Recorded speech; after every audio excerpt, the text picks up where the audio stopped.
काय बोलते भाई लोक, जय शिवराय. उठलो बा सकाळी सकाळी. आम्ही तिघे जण चाललो होतो दुकानात, किराणा दुकानात सामान आणायला जात होतं.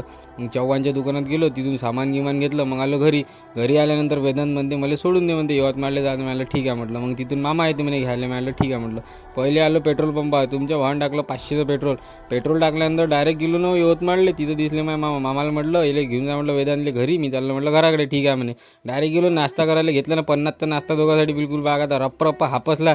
त्यानंतर निघालो बाबुडगावला जायसाठी. बाबुडगावून मग डायरेक्ट आलो कुठं, देवगाव शहरमध्ये आल्यावर तुम्हाला माहिती आहे चहाची तलब बस आपल्या. चहा की पिलो बिलकुल बागायचा. चहा की पिल्यानंतर डायरेक्ट गेलो घरी गेल्यानंतर तयारी केली. माझ्या होतं शेजारचं लग्न गिग्न होतं. मला आता नवीन कपडे घालून जावं म्हटलं. तर ठीक आहे म्हणे.